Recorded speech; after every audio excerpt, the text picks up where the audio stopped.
오늘 우리가 함께 볼 하나님의 말씀은 사무엘상입니다. 사무엘상 2장 6절부터 9절까지의 말씀. 사무엘상 2장 6절부터 9절까지의 말씀입니다. 6절입니다. 여호와는 죽이기도 하시고 살리기도 하시며 스올에 내리게도 하시고 거기에서 올리기도 하시는도다.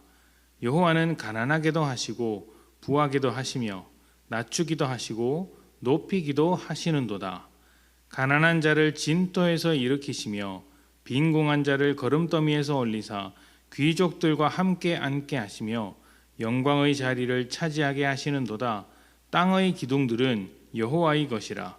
여호와께서 세계를 그것들 위에 세우셨도다. 그가 그의 거룩한 자들의 발을 지키실 것이요 악인들을 흑암 중에서 잠잠하게 하시리니 힘으로는 이길 사람이 없음이로다. 아멘. 살면서 너무 당연하게 받아들여지는 원리들이 있습니다. 대표적으로 뿌린 대로 거둔다라는 원리가 있죠. 성경에는 이 뿌린 대로 거둔다라는 원리를 하나님께서 세상에 세우신 원리라고 소개하고 있습니다. 농부가 씨를 뿌리면 그 뿌린 열매를 얻게 된다. 사람이 어떤 행동을 하면 그 행동에 대한 결과를 반드시 받게 된다. 이것이 우리가 살아가는 세상의 원리다라는 것이죠.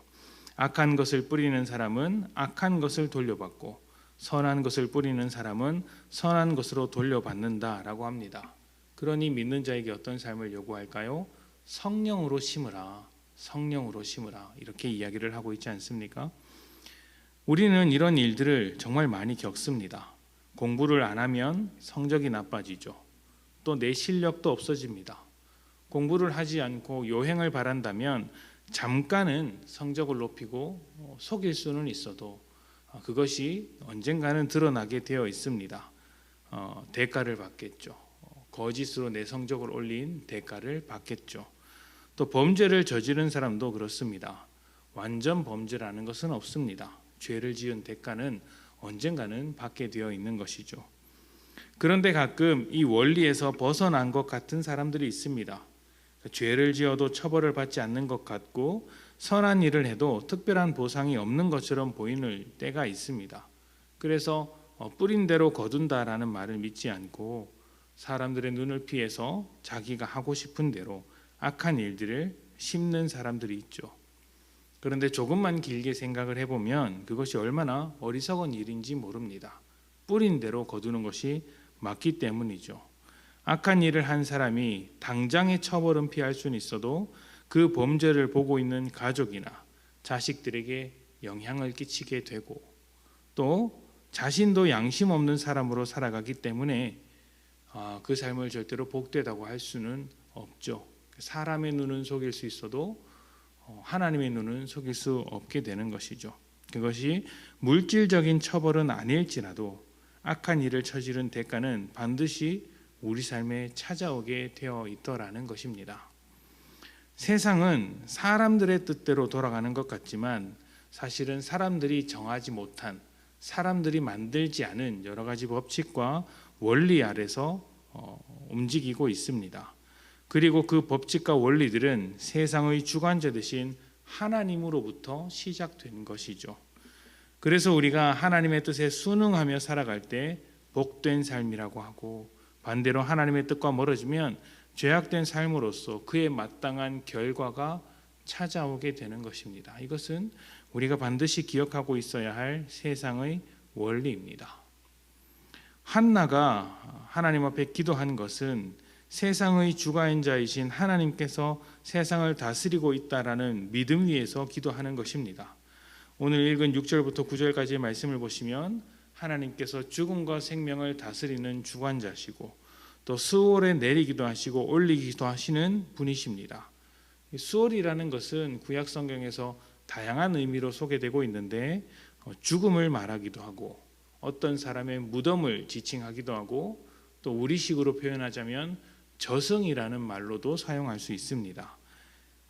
그러니까 사람의 죽음과 관련된 어떤 것들을 말하는 것이죠.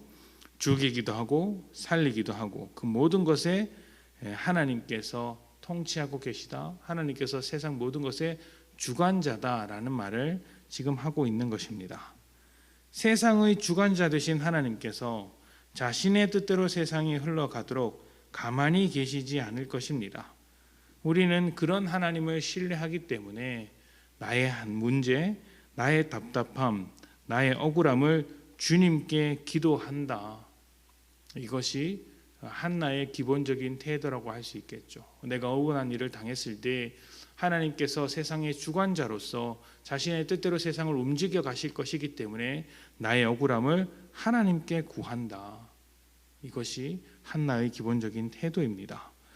우리가 기도할 때는 세상의 주관자 되신 하나님 앞에 기도한다라는 것을 잊지 않아야 합니다. 그래서 가장 먼저 그 주관자의 뜻에 맞는가를 살펴야 하고 그 다음으로는 주관자를 신뢰하는 믿음이 있어야 합니다. 이 두 가지가 기도에 있어서 굉장히 중요한 부분이라고 할 수 있겠죠. 세상을 주관하시는 하나님께서 이스라엘을 주관하셨고 또 한나의 기도를 통하여서 사무엘이라는 새로운 빛을 시작하게 하신 것입니다. 그 주관자가 우리의 삶에 어떤 뜻을 가지고 계신지 또 어떤 원리로 움직여 가고 계신지를 우리가 깨닫고 그 뜻에 맞추어서 기도하는 것이 어쩌면 우리가 해야 할 참된 기도의 모델이 아닌가 생각을 해봅니다. 세상의 주관자 되신 하나님은 우리의 주관자이기도 합니다. 그렇기 때문에 우리의 삶을 하나님의 뜻대로 맞춰가기를 소망합니다. 우리의 기도도 하나님의 뜻에 맞추시고 하나님을 신뢰하는 것에 따라 그렇게 기도하는 우리 모두가 되었으면 좋겠습니다. 그렇게 기도하게 되면 주관자 되신 하나님께서 우리의 삶을 온전히 주관하셔서 복된 삶으로 이끄시며 그의 뜻을 이루실 것입니다. 함께 기도합시다.